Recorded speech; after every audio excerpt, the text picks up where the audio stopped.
My name's Scott Bowling, and this is Strike First. Ronnie. Win. Me. Win. Carl. I'm not gonna strike first, but I'm gonna drink some beer out of a beer. Whose boot is that? Is that Nathan Mowers? This is Nathan Mowers' boot. I'm gonna man. I'm gonna drink an entire Miller Lite Second place taco eating champion out of Nathan Mowers' Hall County. He's got heart, boot. man.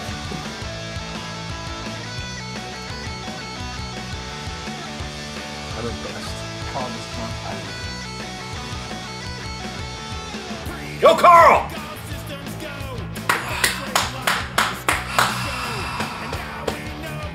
Good company. Hey. Fuck yeah!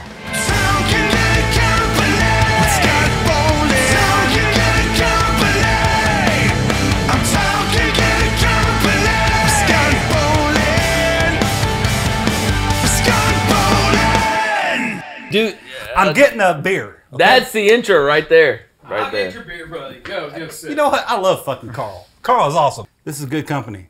This is Scott. This is Win. This is Ronnie. And y'all can't see him, but that's Nathan. Second place taco champion of the world. Exactly. That's right. It's amazing. Strike First. Thank you guys for being on the show. Thank you for having us. So, how long you guys been a band? Look, we got this first. DDC. Yeah. That's we've kind of called DDC quits in February, and there was some overlap with Strike First. Ronnie and I kind of started Strike First late last year, and How long were you a band for DDC? How long? 2012. Wow. 2012, yeah. Me? How did you find out about these guys? Oh, dude. If you listen to the music, you'll understand. But I was only in the band for 2 years. Well, a year and a half. I mean, Yeah, a little, right at 2 years. Well, no, technically 2 years. Technically 2 years. How'd you find Ronnie? Actually, we played at Sweetwater with the Casket Creatures and somebody else, and Ronnie happened to be there. I was drunk. Oh, I was. I was excited. And we just kind of struck up a conversation, and it was the first time I'd met him, and I was kind of we were kind of looking out for a new drummer anyway, and so I kind of kept Ronnie in mind, and I knew about Die 985, and And Ronnie still plays in that. yeah, Yes, so- yeah, and so we just happened to need a drummer a couple months after that, 4 months I think, and I recruited Ronnie, and he took some convincing from outside forces, but Oh yeah? Yeah, playing in two bands gotta be hard, right? Like, It's kind of rough. You know. and just you're working the too, whole- right? Yeah. Just the whole scheduling conflict. You know, it gets kind of rough. Mm-hmm. But it's good. And he says a little outside Nice. influence or whatever. But Who was the outside influence? Nobody. yeah, Bradley Chandler. Oh, Look, Bradley's look, awesome. Look, dude. I will give Bradley the credit he deserves. Bradley, the motherfucker, he's wise. excuse my language. He's wise. He's wise, and he's one of my drum mentors. Oh yeah, He has Bradley been. plays He has been ever since. Third World Mafia. Yeah. So Boom. you know about Third World Mafia, and you know about Public Erosion. Oh yeah, that's our old band. Actually, me and Ronnie were old bandmates. Yeah. Bandmates. Public Erosion. Bandmates. That's a You tough let word. me know. Let me know when you want to do the Public Erosion. Dude, I found our old demo, and I was like, dude, I used to sing, and everybody's like, what? And I tried to like do it, and I can't do it, man. Like But- I gotta like warm up to it. You let them hear it though, and they're gonna be like, "Damn, dude," because I listen to it. Best I known listen for to my it. lyrics. I had the best lyrics. Kidding. My lyrics suck, dude. But they were good for what it was.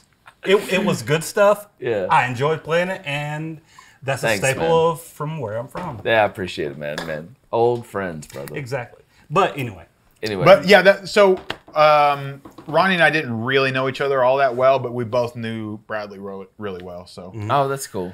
that was a good tie because I knew Bradley from Casket Creatures and all that, him and his brother.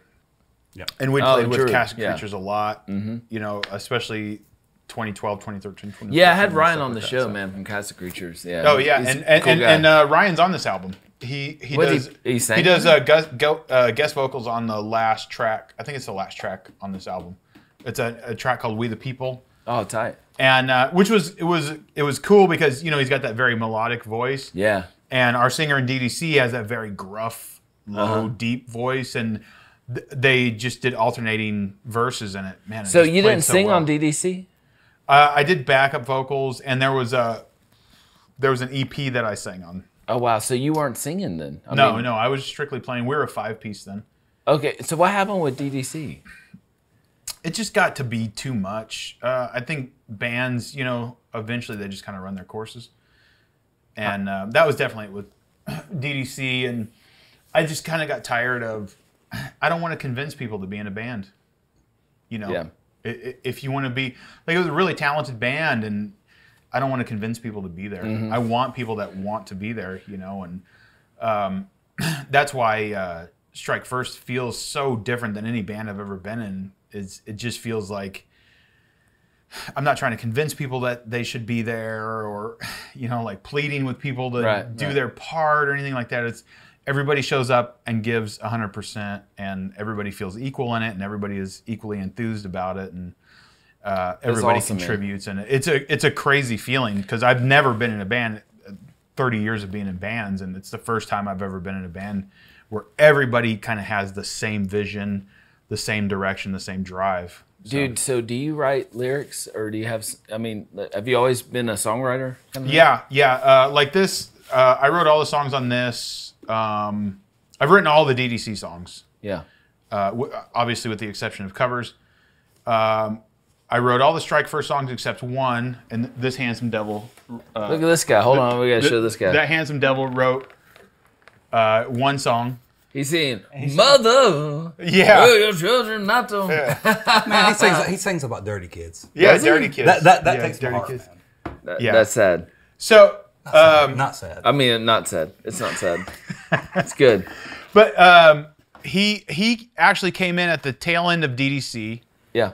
to fill in on bass for us, Robbie Barnes, and he was doing. We've always known him because he's done a lot of acoustic stuff. That we would do punk shows, and he would do a 20-minute set to kind of warm up the crowd, and then the bands would come on and stuff like that. So we knew Robbie from that, and he's like a really enthusiastic guy, and so we brought him in at the tail end of DDC, and his first show was playing it with Agnostic Front with us. So it was kind of That's like cool. straight into the inferno, Yeah.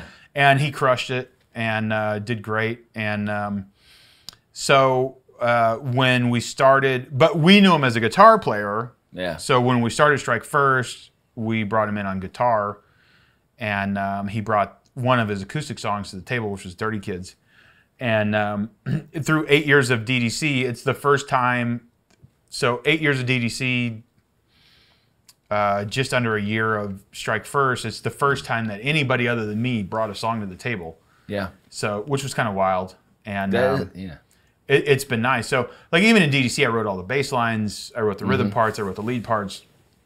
And That's a lot, though, man. Kind of Doing- half the lyrics too. So Yeah. it was a lot. And How do you not get burned out, man? Doing everything. Because he's a fucking machine. That's right. Just say. Well, yeah, I don't know. The lyrics are kind of hard for me, but the music kind of has always come easy to me. With Strike First, are you do you let other guys put their input on it? I mean, is it very kind of open? Yeah. Yes, he does. That's cool. It just kind of turned out that I went on a writing streak. Like, I wrote 4 songs in like 7 days. Like, so half that album I wrote in a week, and it just like poured out of me. And then the other songs, one of the songs on that was supposed to be like, I wrote a whole DDC album that never got recorded. So one of the songs on there, Dead End Boys, we took off of that, and I'd only had some of the lyrics written, so I finished out the lyrics to that and stuff like that. So we kind of collaborated on the rest of the stuff, but it's really great to be in a band with guys that bring, even if they're not writing whole songs or whatever, they have a lot of great ideas and they bring a lot to the table. Just it's the little stuff, like I think we were talking with Carl about, like the whole Social Distortion thing or any kind of punk thing where it's like 3 chords and you stick to that 3-chord kind of idea, Dude, the I think simplicity. Misfits. Yeah. Yeah, Misfits. You And know, Social D. Yeah. Well, anything like that, Black Flag or anything. I like, love it. You take like a basic framework, right. and that's any punk band. You take this basic framework of 3 chords, and the challenge is to take those 3 chords, and can you make it awesome? You know, can you build it into something and add the right layers and the right vocals and the right backup vocals and the melodies and stuff like that to make it stand out from, you know, all the other 3-chord songs. But Right. I mean, at the end of the day, that's all it is. It's 3 or 4 chords and arranged in a way that. Where do you take this material? Like, where do you go to studio wise? We go to Lead Belly. Lead Belly, nice. In I guess Dawsonville technically, but it's up by Amicalola Falls. It's kind of nice. Do you guys play like live in a room, or is it? No, we individual? track it. We Track do. it, Yeah, we do like live scratch tracks to get the drums down, and then go in and do all the individual tracks after that. Matt really, he's one of the best producers I've Nice. worked with. You know, you know who I've worked with Dyna 85, James. James, yeah, But James is awesome. Matt is really good. That's good. Yeah, man. plus- you feel comfortable with him. Yeah, and Matt did all of DDC stuff. So when we walk in there, Matt already knows what we want. How'd you find Matt? Our old original bass player from DDC, his old band had done some work with Matt. Nice. So when we went to say, hey, let's record a demo, or he said, let's go to Lead Belly. And so we booked studio time with Lead Belly, and we really liked the experience. And so we've just kind of stuck with him ever since, because we banged out this Strike First album. Album cover is epic, by the way. Didn't mean to interrupt you. No. How did you like come up with this? So Amazing, dude. all right, so our new video, Wolves, if you'll hand it to me. Oh, yeah, sorry. Yeah, so our new video, Wolves, and the title track, Wolves, that's what that says in Japanese. It actually says wolf, but in Japanese, they don't have, everything is wolf, like deer. Yeah. It's not wolves, it's wolf, even Wolf. if it's multiple. Yeah, I get it's what you're saying. wolf. Yeah, plural. Yeah. So that's the album cover. I did a kind of a rough one, and my friend Ramon in Spain did this. And so the concept of the song Wolves is about a B-17 in World War II called Old 666. And the wolf represents the Japanese Zero fighter planes. So you've got the wolf. Back here is the imperial flag of Japan, the rising sun. And behind that is crosshairs and cross 50 caliber machine guns with 666 on them. And so it kind of ties the whole song together about what that song is about. Yeah. This lone B-17 that had a 45-minute dogfight with waves and waves of zeros and survived to tell about it, on a recon mission. So that's what the song is Dude, about. That's what awesome. the video is about. That's why it's all B-17s and everything like that. I love the video too. You guys put out a new video. Yeah. And it was And really... you did it yourself too. Yeah, which is nuts. we recorded on my iPhone, and I edited on my MacBook, and I was like, how long did it take? And you're like, a couple hours of filming? yeah. It wasn't long at all. Yeah, a couple hours of editing the original B-17 footage together, a couple hours of recording, and then I spent... I did a whole version of it on one software suite, and then I wasn't happy with it, and I did it on... I was like, screw it, I'm going to do it in iMovie. Yeah. That's it. So I just did it in iMovie. did So it's all... I Yeah, did I did iMovie? iMovie. That was like, it was such a big difference. I was like, dude, this is really awesome. I know. I started doing it on Adobe, and I was like, I'm not happy with the results. So I was like, screw it, I'm just going to fart around with iMovie. And see Have if you I ever can done iMovie before? This Yeah, is I your did. first- There was a few DDC, like, just there was some. I did a video on iMovie for DDC. It was just some studio footage and stuff like that, and I thought, oh, that'll be cool to just put that together and play the song behind it and stuff. So I'd had some experience with iMovie before, but I'd never really done a whole lot with it. So this kind of, and iMovie's pretty limited, so I kind of worked my way around it. But that's Right. kind of, everything I've ever done in my whole life is that, you know, and I think it's kind of that punk ethic is like, if you don't have the money to buy, because I didn't want to drop all that money on like Logic Pro and all that kind of stuff, and Right. just for one video, Yeah. and or you know, or anything more expensive than that. So I thought, oh, I have this at my disposal. I'm going to figure out how to make it work for me. And I have these video guys over here, and I know they're like, oh, what a rookie. It's so cool. You could. They're like, yeah. iPhone on Look at iMovie. Nathan. Jeez. Look at Nathan. Yeah, I know. He's Look at like, you I smug know that. bastard. I know that. Yeah. So yeah, I mean that's how it is. But you know, I mean, we kind of wanted it that way, and I think if you go too far, you know, if it ended up looking like nothing against Poison, because I love Poison, but if it ended up looking like a Poison video, Yeah. people would be like, "What a bunch of douchebags!" Right. You know, like aren't you a punk? Cover a Poison song. Yeah, we're Do you? covering a Poison song Which now. song? Yeah, Which Cry one? Tough. How's that go? Is that Amazing. deep cut or something? Yeah. No, well, like we added into our Like nothing set. but a good time. Like Yeah, no, Yeah, Cry what- Tough. what album was You gotta it on? Cry It Tough. was on, It's Look What the Cat Dragged. Look What The the first track Cat of Dragged Look Did. What the I Cat know Dragged that Did. song. Yeah. I can't do it. Oh man, Cry Tough. That's tight, dude. You gotta It's- cry it's tough. awesome. It's Yeah. awesome. Oh, I know that song. Yeah. Exactly. Out on the streets to make oh, your that's dreams such a happen. good song, dude. I But, love that but song. those lyrics are so punk. I love that song. Those lyrics are so punk. You So gotta cry tough out on the street. that whole album is incredible. That's a great song, Dude, man. that whole. That's, Are we if you- Poison fans? We're I'm Poison, a Poison fans. fan. 100%. Man, that's so punk rock that you're saying you're Poison 100%. I mean, Oh, punk, I'm punk rock probably everywhere. won't like it. But I don't give a CC shit. DeVille. Oh yeah, one of the tracks on this. Dude, that's tight, man. Yeah, I mean I love Cry Tough, man. we're all over the map. We do an Oasis cover on this. Which We do, Oasis cover do you do? so. That's a deep cut, because Ronnie said to me, I was like, I ain't Why never did heard this I looked one. at Win to let me know what the song name was. But it's Bring It On Down. Yeah. Okay, cool. Bring it on down. Why don't you guys bring do a it whole down album for of me. cover songs? No, we talked about that. We That's we funny talked he about says that. that. Is that easy to do? Do you have to get permission, or you No, just it's do easy it? to do. You just give like just give 'em songwriting publishing. credits and Give stuff like credit. that. And yeah, but we talked about doing an album that's going to be partially like local bands that we really like, and like Ronnie's in Die 985, so we're going to do like a Die 985 song, like small Oh, some yeah. smaller bands, That'd be cool. and then you know, I'm in the Antagonizers too. I play bass in the Antagonizers, so we're gonna do an Antagonizers song.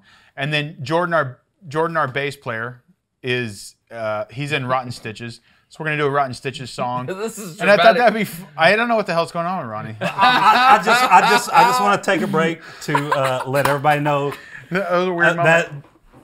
he's also in the Fat Skins. Yeah, If you haven't heard of the Fat Skins, look them up. Uh-oh. yeah. That's all you need to do. Old Look band. them up. They're great. Basically, you guys are saying you're busy. 21, 22 years. Yeah, 96, so 24 Nice. years. 24 years. Wow. Yeah, and Great band. Really? Amazing. Fat Yes. Skins. yeah, Yes. yeah, Is and this- they're all in Arizona. Is so this on? How can you find them? Is it on it's Everywhere. all Everywhere. iTunes, Everywhere you look. Fat YouTube. Skins? Yeah, and that's another thing is that I write all the music for Fatskins too, and they all record it in Arizona, then send it to me, and I record it here and send it back, and they master Wow, it, that's mix cool, and master man. it there. So Yeah. yeah. So I have 3 bands. Ronnie has 2 bands. Our bass player has 2 bands. So we talked about doing that, and then Dude, that's then awesome, adding man. some That's cool. You remember that? yeah, and then adding some kind of covers that like influenced us when we were younger. Like Ronnie's a big Too Fast for Love fan, Oh, dude, I love Motley Crue. so we Yeah, wanted to do yeah. something I love like. Motley Crue. So we wanted to do like Too Fast for Love. Did you like The Dirt? Sorry, man. I did. I loved it. I love. yeah, I yeah. love. loved I it. love the book. The movie is really good. Yeah. And It if is. They, if they would made it sounds like good a as a book. 4-part, if they made it like a 4-part series, Oh, yeah, it was would've so been much condensed. better. Yeah. But you It know was they had. rushed. That's the only time So- they had to make it. So in 1984, Right. I was 10 years old. So I'm an old fart. I was like 4. Yeah. Oh, I'm older than you, man. Yeah, Yeah. but there were 3 albums that I bought in 1984, and Shout at the Devil was one of them. 1984 from Van Halen, and Peace of Mind, Iron Maiden. Nice. So those were my big early influences. So like I'm definitely on board with the whole Motley Crue thing, but that kind of turned into my big love of music. How did you get influenced by Poison? Is it you're covering a Poison song? Well, it was just that So whole. it's guitar playing. I loved Poison when I was a kid. Well, Because I was well- a kid, man. Dude. Well, it was just that cool. whole Motley Crue thing. So 1984.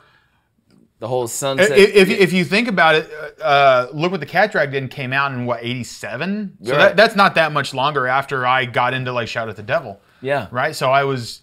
No, totally, man. I was only 12 years old when that album, 12 or 13, when Look What the Cat Dragged In came out. Right. And that was like the big era of MTV and everything like that. So I used to rush home and watch videos, and that's right when the video for Crazy Train was out. Nice. Paradise City, Welcome to the Jungle, all of those videos in that era. the chills just thinking about it. I know. Huge for me. I know, Awesome. but I was in middle school, and that's what was big at the time. And I school let out at 2:50 or something like that, Right. and I had to walk home, and I would rush home to watch MTV, and that's what was on. But I also had an older brother. Yeah, I was gonna ask you that. Did you Yeah, I have an older listen to- brother that he was really into. Like he went and saw Motley Crue and Autograph on the Theater of Pain tour Oh, and stuff cool. like that. So there was a lot of that influence in my life, and I grew up in California, so that stuff was always around me. And so so that was big for me. Mm-hmm. All of the Motley Crue and Poison, and like I still love that stuff. And one of my hands down favorite albums ever is Rat Out of the Cellar. I love Rat. Oh my Out of the God. Cellar, Yeah. front to back, is a perfect album. Oh, that's so cool, 100% man. perfect. How did you get into punk music then? All right, so my older yeah. brother, that's where he comes into play. So he's also I was already into like Motley Crue and stuff like that, but he was also kind of into it. But then he started getting into Metallica, and that's right when like Master of Puppets came out and stuff. Oh, right on. So he was like, "Oh, you think that's awesome? Check this out." So like he played Master of Puppets, and I got into Master of Puppets, and I was like, "Oh man, I like this fast stuff. You know, this is rad." But then from there, he got and again, this is California in the '80s. Yeah. So there was punks and skinheads and everything everywhere, metalheads. I mean, it was every genre you could think of every subculture, everything, just constantly around us. Yeah. And so he went from like the whole, I don't even know what to call it anymore, speed metal, I guess. Mm-hmm. But he went from that to punk, and he introduced me to punk. And I think the first thing I ever heard was the Angry Samoans, Right Side of My Brain. And if you've never heard that, I haven't. Yeah. it's incredible. But it just, that's what really lit me off on it. And I heard that and I was like, oh, this is really different. But I also had an older cousin that was really into The Clash. And I remember seeing them when I was a kid on Saturday Night Live as the musical that's so guest. cool. And it just always kind of stuck with me. And in my head, people always talk. I mean, there's like guys that are in the glam, and there's guys that are in the metal, and there's guys that are in the punk. And then I looked at The Clash and I looked at Poison, and I thought, these are not that different. Like if you if you look at Poison, is it really all that different than the Ramones? It's 3 chords. Wow, man. That's You so know? interesting you said that, man. So I mean, in my head, already at that younger age, I was kind of tying it all together and thinking, I can like this and I can like that. Yeah, no, You know, there's no and- such thing as guilty pleasure, right? Like, No, that yeah, exists. that's I love that because Yeah. I don't believe in the whole guilty pleasure Yeah, thing. so You like what you like and you don't like what you don't like, and You don't worry about being judged. yeah, and if I don't care what people listen to, if you want to listen to Justin Bieber, I don't give a shit. Right. That doesn't affect me That's really negatively. cool, man. You You know, said and if somebody plays a Taylor Swift song and I'm like, oh, I dig that. There's some element. I'm always looking for trying to glean something To me, it's from the it. chorus. Usually the chorus. Of course, well, yeah. usually it's the chorus, but it could be, dude, like even like a little break where it's like the music stops and the drums just go, you're like, man, that's awesome. I love that. You know? Yeah. Just little stuff like that. And I just any kind of music that I Would listen you to, I can like just pick since it you up. write so much? Would you ever write for someone else and get like kind Mm-hmm. of like a Butch Walker? A bunch of people do that, Yeah. And, a lot of that old country stuff that I like too. I mean, it was just covers after covers after covers after nice. covers. Everybody did covers like, I don't know if you're familiar with the song Wabash Cannonball, but I don't even know who wrote that song, but I love that song. Shoes. Who's Dude, gonna Ronnie should stand sing. up tall? He should, Who's but gonna play the Opry? he's Or too the busy Wabash playing. Cannonball? That's all y'all get. Yeah, Look at that. Look, a singer, you see? man. Look at there. Chills. yeah. But I don't care if it's Nitty Gritty Dirt Band Oh, yeah. or Poison or Great band. Skinnerd. Carl, yeah. And pronounced Leonard Skinnerd is one of the best albums on the planet. He's crawling. Yeah. Creeping back there. All right, everybody stop. Let's look at Carl right here. Carl's getting beer. Yeah. Carl's getting beer. He's creeping. He's Stand creeping. up, Carl. I'm getting beer for you, brother. I know. You know what? That's why I love you, Carl. Carl only drinks beer You've out been of a my boot. friend for a I long was watching time. you drinking, man. I mean, I met you, and probably maybe a year or two later, I met Carl. That's awesome. I worked at Blockbuster Music, and Carl worked at Blockbuster Music and recycled CDs. Carl, stand up, let everybody see you, man. Don't be. Hey, he is standing up. I don't know. He ain't that shit. Howdy. I'm just getting beer for Ronnie. I love Carl. That should be a song. Thank you, man. Carl. Beer for Ronnie. Hey, It's a me and Toby Scott Keith, that's is a gonna Toby start Keith a song, movement. right? We're starting a movement. Oh yeah, listen to this. This is good. We're gonna be Deftone fans again. Yeah. Because, I loved Deftones back in the day. We just Then don't I kind of fell off a little bit. listen. Me and Ronnie don't like gore. Well, Sorry, this Carl. interview is ruined. Don't listen to the skinhead guy. I love you. Look. I say some crazy shit. How long has he been But a I love skinhead? this motherfucker. He's one of my best friends. Is he? Yes, he is. Very, Yeah. very much so. Yeah, definitely. Very much. If he took his shoe off, would you drink a beer out of it? Like, No. I'd never No. ask. I never ask. No, he wouldn't. No, he no, wouldn't. but honestly, Ronnie is like one of like 4 people that I can tell anything to. That's Sa- awesome. sa- Yeah. Same thing in the wind. Yeah, anything. Like vulnerable shit. And like we've known I each think other- that's why we clicked. Like we've only been friends like 2.5 years, but I think that's why we clicked immediately that's because great, dude. we had like a weird like connection where we were like just like brothers, like instantly, where we were just like, oh, I feel comfortable with this dude. I can tell him whatever. And so like I legitimately feel like that. And Ronnie ranks up there with guys that I've known most of my life. And it really was just Don't instant. keep on doing it, man. I cannot shed a tear in front of people. Dude, I like that 20 minutes ago. You're like, dude, I'm okay. I've barely been drinking. Nah, dude. I don't care if I'm like 100% sober. I would say the same thing. good. I know. Because you know what? know. You're that dude. I know. That's You why I like. and Jamie. You, Jamie, and Bradley. Yeah, Y'all got that title. Period. yeah. and Scott. And Scott. And now. Scott. I'm Look, just dude. playing. But only in front of a camera. I'm just on camera. Look. If me and Scott was to really sit down and plan Take this our out, shirts off and Yeah. Nah, dude, I got man titties. yeah, me too. But I'm just gonna say this. You got Quado on your back too, son. Don't talk about that. Nobody sees that. Win. Win. Oh yeah. But but if me and Scott could sit here and have a show on our history, Yeah. period. I met this dude. Look, listen. I'm gonna tell a story, Scott. All right. I was in Lakeshore Mall back in the day when it had a theater. Nice. Not many people watching this will know Lakeshore Mall had a theater. Oh yeah, it did. Well, I was walking through, and this dude's like, "Hey, dude, cool shirt." Is this me? Yes.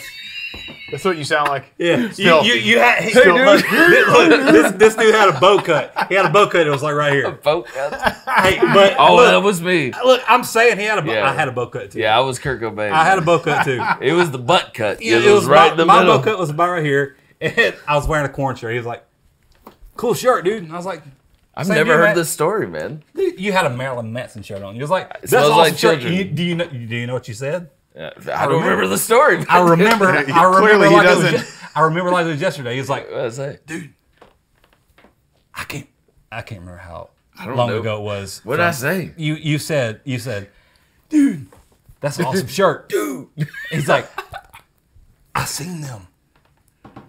I was at the Deftones at the Point show." Oh, And Corn, I had a Corn shirt on, by the way, and he was like, "Deftones were there." No, Deftones were playing, and Corn showed up.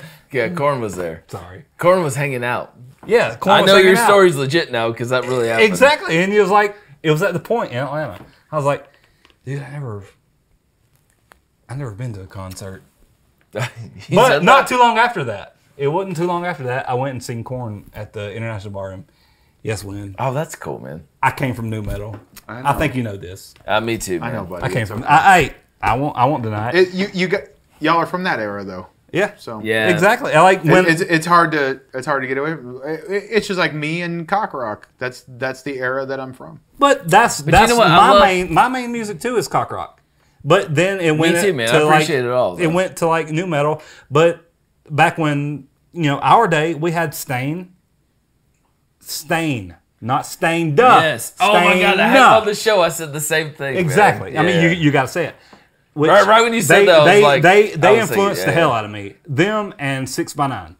6x9 was formed by my cousin TJ, which You need to clarify that these are local bands. they are local. They're local to Gainesville, Georgia. But you were in Third World Mafia too. I was. That was that your first band? no. But I'm was in not a trying to band hijack this, but I know the influence of local bands because that's really Yes. what got me wanting to do it too. So, God damn it! No, I'm just kidding. No, but I know what that influence is like to see people on stage, and you're like, it makes it achievable. 100%. It makes it achievable. So those local bands that you saw, they may not on have TV, been a bigger it's deal. tangible. Yeah, they yeah. were maybe a bigger deal than these huge bands that you saw because you saw these bands on MTV and you thought that's unachievable. Right. And then you saw these guys playing in a smaller local venue, bands, and you thought, I know this guy. Yes. I can do that. Dude, Exactly. I love that what you're is saying. exactly. Oh my God. Chris Chambers, Kevin Wellborn, and TJ Chappelle, which is But Yes. but 100% what you're saying. Yeah, I get- totally but get see, that. but this is these guys' legacies. I don't know who they are, but they're immortalized in Ronnie's mind. Yeah. And I grew Me up too. with I grew up with guys like that in Fresno too, in California. They're immortalized forever for me because Yes. that's who really changed things for me. Because I remember going to like the Knights of Columbus Hall in Fresno and seeing all these punk bands, Mm-hmm. and looking and seeing this guy that I just talked to 10 minutes ago, and now he's on stage just tearing shit up, and You're I'm like, this guy's like 3 years older than me. I can do this. I can do this. exactly. And it makes it very accessible to guys like us, especially guys like me and Ronnie who were like poor kids. You know what I mean? And Dirty kids. Dirty kids. And it changed something. It made something that seemed unachievable. It made it seem tangible, Yeah. like realistic to us. And it changed everything. And I think that's why punk has always been so big to me because it's so close to me. Like I was this far from it, so I've never been more than that far from it too. So I don't know. I think and I think that's why, like in the early '80s, metal was so like there was something about it. It was so grassroots. Like even like you look at like. I mean, everybody loves to shit on Metallica, but I grew up listening to Metallica too, and like the first three albums are, the first love three albums are Metallica. unbeatable. Yeah. Unbeatable. He was 6 hours below him. Four. Okay, I'm thinking LA Four. because the trip we took. Yeah, but and again, growing up in California, but you see that and that like the Kill 'Em All era, you see all that footage from like '82 Yeah, of that raw Metallica, and you're like, that's achievable. Yeah. That's achievable. And it had that kind of punk ethic to it. And I think even to a degree, like it wasn't my genre. I think it was kind of after my time. But I think nu metal was like that too for y'all. Mm-hmm. That it seemed achievable. It felt grassroots. It doesn't feel like pop music. Pop music just seems so fabricated and not accessible to like the average person. Wow. So Dude, I love what you're saying. That's amazing. yeah, and I think that's where the legacy of rock and roll goes. That's different where pop music is so different than rock and roll. And if you even look at like the roots, like blues and country, and if you see all those old, I don't know if you've ever seen the Ken Burns documentary Country Music. No, but I want to. Where's it on? How can you find You can it? get it on iTunes, but That's cool. It'll blow your mind. It's 16 hours of the history of country music. And you see these guys, and they're in these tiny little bars, and it felt like a punk show. Like it's just these poor people watching these poor guys that were just great at guitar, writing songs that they related to. You know, and I think that's what rock music is. Like whether it's AC/DC or Slayer or the Ramones or anything in between, I think that's what is great about rock and roll is the accessibility of it. Wow. And you know, and all the roots of what makes rock and metal and anything that comes from that. I think that's what makes all of it so good, is that if you look at the roots of it, it just came from people like us. Yeah. You know, just people, you know, that just had a passion for it. You need your own podcast. This is some good stuff, man. I'm spread kind of thin as it is. Not many Dude, people know this. But, that was very well said. the first song when I joined DDC. The first song I learned was "Carry On." Really? Carry on. Listen to it and think about it when you listen to it. Also, that is the first song that has ever like changed my momentum, like in a show. I can like play that song, and there's, I mean, maybe I don't know if I should say this or not, but you know, I don't give a shit. I mean, we're putting it all out there. Exactly, we're putting it all out there. I can play that song, and there is at least more than 5 times that I know, period, that I've shed a tear while I'm playing that song. Really? Yeah. Listen to it. Listen to it. Listen to it. Listen to the words. We're going to do it after this interview. Well, Yeah. I'm just saying, like, We're all going to... you know, I don't like fucking tooting people's bubbles or whatever, but when it comes when it comes to one of my fucking best friends, That's awesome, man. I'll toot their bubble. And like with that song, there's, I mean, I say 5 times, but there's countless number of times that I'll think about.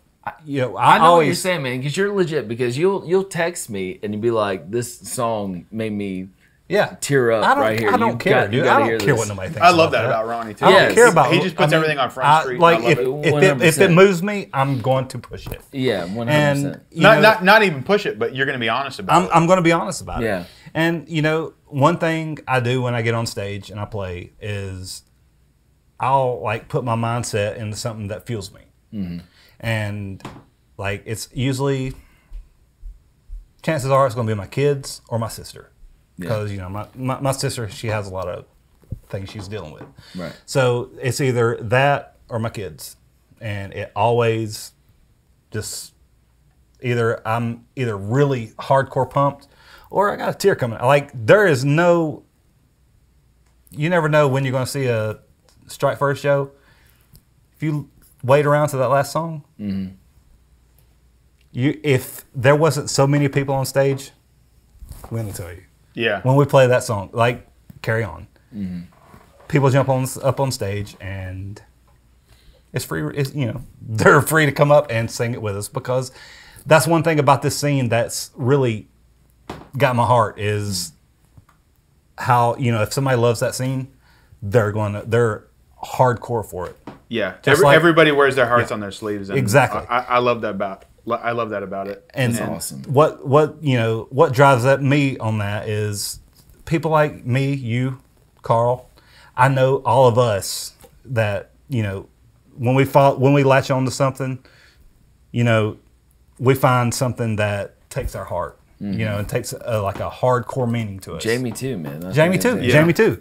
Jamie's the same way. Jamie actually was with us. But that goes back to all that accessibility of the music. There's a visceral feeling that you can't escape from it. You know, whatever the song is, like even the Ramones, like Bonzo Goes to Bitburg. Like you listen to that song and there's no way you can listen to that song and not think that there was something emotional going on at the time when he wrote that. Exactly. Or Hank Williams. Yeah. You know, I'm so lonesome I could cry. Like you can't listen to that and not feel something. You Yeah. know, and that's how Carry On is for us. Exactly. But that's how Wolves is for us too. The song Wolves, that the video is about, especially when you know that story and you know what those men went through, and then you hear that song, and when you're singing it, you're just like.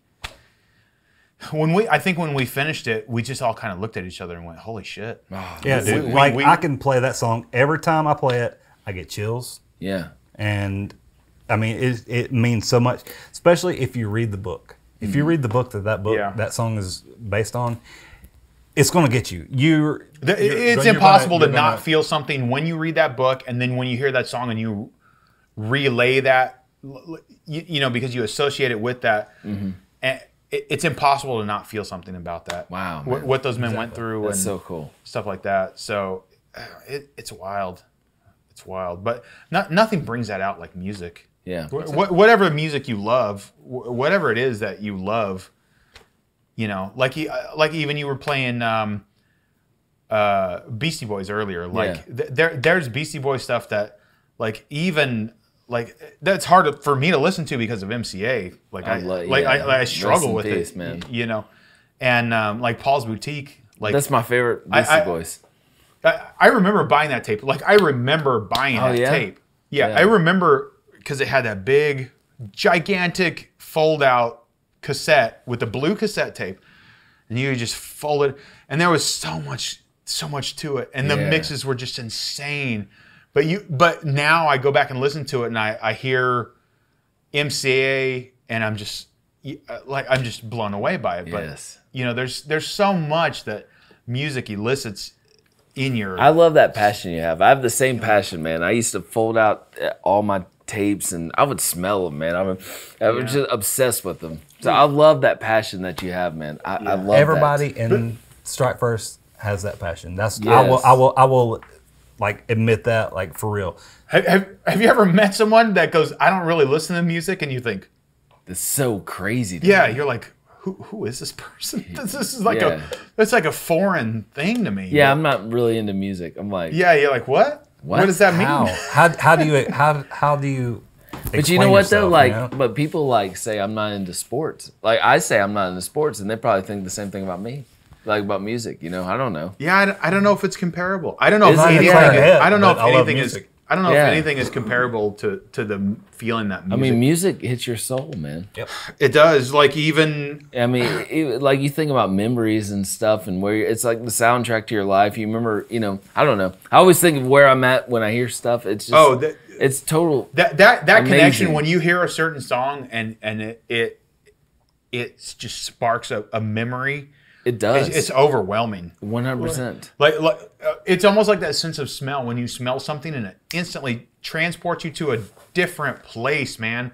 Like you know, you're like, oh, I'm in my grandma's kitchen or whatever. But that's music is like that too. Oh yes. You know, like 100%. Like there's a particular moment in time just frozen when you hear a particular song, even if it's. You know, Fight Fire with Fire or something. There's a particular memory that I have with that ban out from never that go away either. When it kicks on. I remember being 12 years old. I was in Morro Bay, California, riding with my aunt and uncle and my cousin, who was also really super into Metallica when he was 12 years old. I'll never forget that. I every time I hear it, I'm instantly transported to that. It's like a 3-second flash in my brain, riding in the car with my aunt and uncle. But I can't not divorce myself from that memory when I hear that riff. You don't want to either, man. Right, I don't want to. No, I love it. My aunt is gone now, and but that's one of those things that it just instantly draws me back to it. You know. That's funny. That's funny that you say that because when I was 12. Like my cousin TJ, he's one of the influences that I knew, like, personally, that was blood, that, you know, got me into music. I remember I was 12 years old, and I walked in his bedroom, and man, he smoked cigarettes, and I can still smell his room. I still smell his room. Smell like somebody going and smoke a cigarette while they're taking a dump in the bathroom. But anyway, I walked in and he was like, "You ever heard this?" I was like, "No, what is it?" He's like, "It's Metallica." I was like, "Cool, what it?" I was like, "Carl, listen to this guy. Are you going to drive me home?" Focus. Okay. But anyway, I walked in his room. He played the song, and it was like, it was Ride the Lightning. Yeah. And I was like, that's awesome. What is that? He's like, they're called Metallica. But like right after that, he was like, but I got this tape. It's a bootleg. It's a bootleg from the concert that they had. It was the Misfits. He played Metallica, then Misfits, like right there, and like I was done. I was like, yeah. Dude, I want to This is say awesome. this. I recently had Bobby Burns on, and I remember me and Ronnie, I don't know if you remember this or not, but we rode around in your truck one night, and I've been drinking all night. I was only 19, 20 years old, and we listened to Prime 55, and you're like, this is brand new. Fucking dope when I get loose. I was like, is it Primer? You're like, no, it's Prime 55. And me and Ronnie drove around. Remember that? We'd just drive crazy. dude, And you'd be like, this is Prime 55. And now I just had Bobby Burns on the show. I'm like, that's pretty cool. And like you're saying, like memories, I'm like, I'll never visceral. forget Like, Ronnie telling me like, this is Prime 55. And I seen him with Machine Head. yeah. Like Really? the first time I see, if I'm not mistaken, they opened up for Machine Head. Like Burning Red. It was like in the Burning Red era. Yeah. When And I always Rob Flynn think had Burning those Red. spikes. Yeah, when we first started a band, I always think that. Like you're saying though, man, it's like concrete. It's like yeah, it is. Yeah. There's a Motorhead song called "Riding with the Driver" that I'll never forget. Riding around in my buddy's Volkswagen, we were drunk off our asses. I was maybe 15 years old.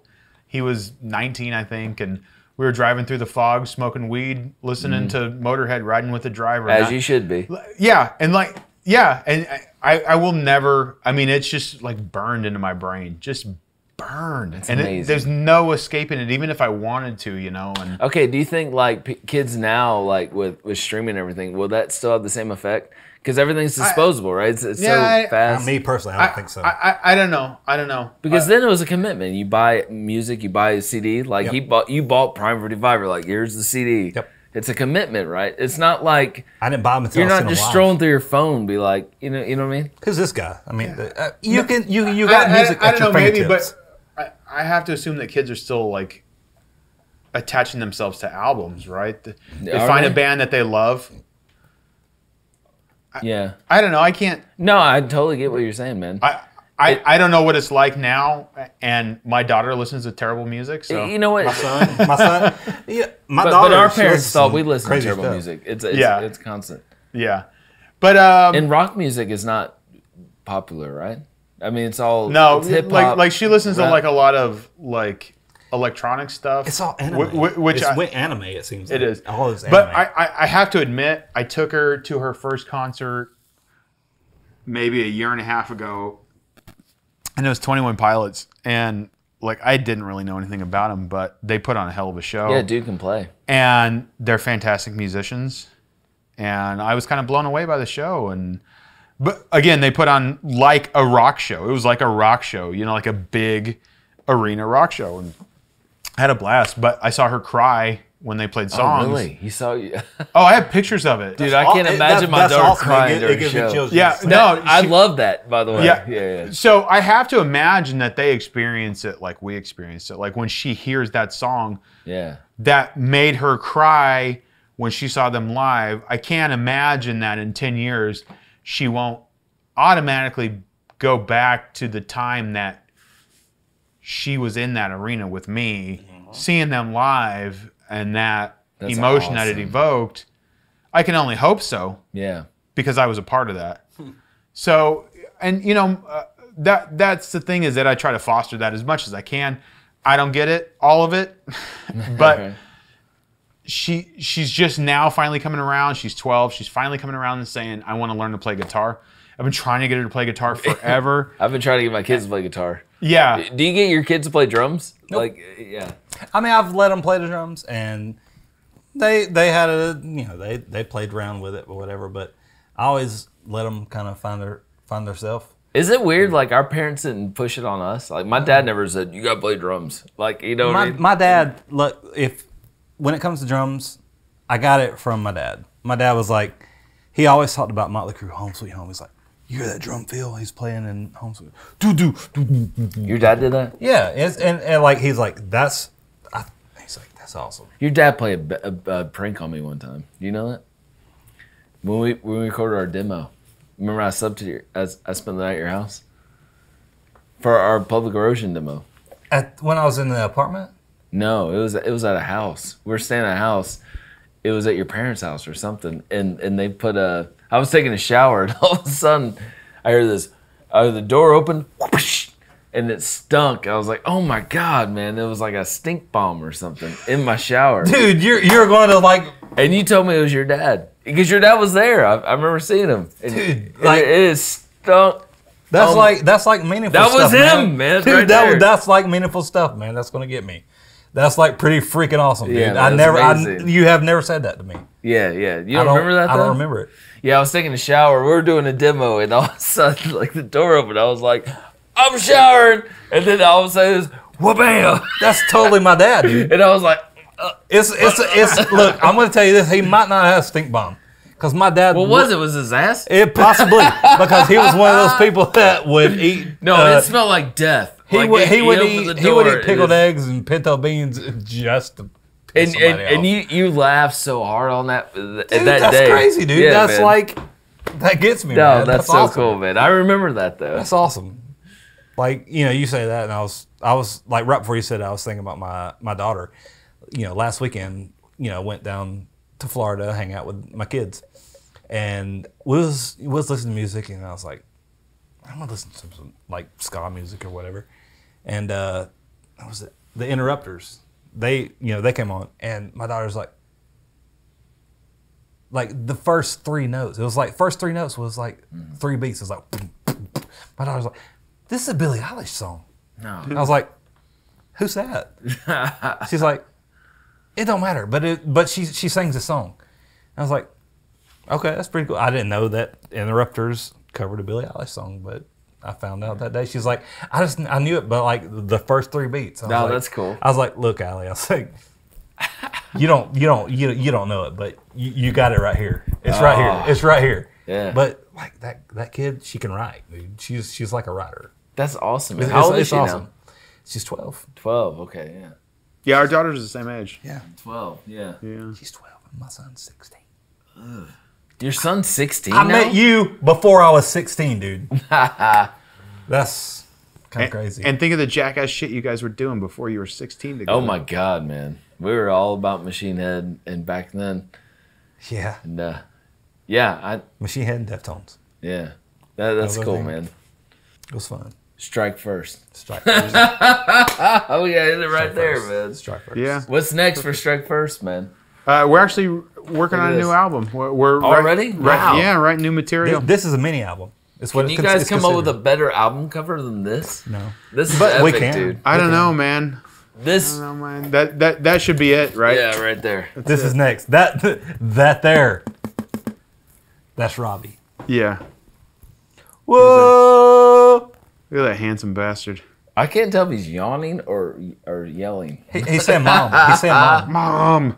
Mom! Mother. See? And you know what? He's a good guy. You could show that all day. Mm-hmm. He'll laugh. No. Oh, really? No, Yes. I took a picture of it and sent it to him, and he's like, "That's got to be our new shirt." He said He that? was, yeah. He's Yeah, that in kind our of group, dude. in our Let's do group it. chat. He's that guy. He's that kind of dude. He's great. That's awesome, man. And we have a lineup right now that I would not. It's trade the best for band world. I've ever been in. It's That's awesome. this is the happiest I've seen Ronnie in forever. I mean, I got two bands that I love. Dude. Yeah. I mean, Yeah. what can you do? Kinda, yeah. That's my favorite. That's my life. So Man, you guys really seem legitimately happy, and this is awesome, man. it's Yeah. fun. And I can't wait to hear, or can't wait to watch more music videos. Yeah. you guys, I know you can't afford Big Thundercat over there, but Dude, he's got that mustache, man. He's got Yeah. a mustache. he's pretty full right now, but Yeah, he is. Yeah. He ate like 17 tacos. after he takes about 12 dumps, he can probably do a music video for you guys. Good. He good. All right, man. Thank you guys for being on the show. Hey, thank you for having us, man. Dude, Yeah, this means this the is great, world. Scott. This is awesome, man. I love it, man. Appreciate it, brother. Love you Love guys. you, brother.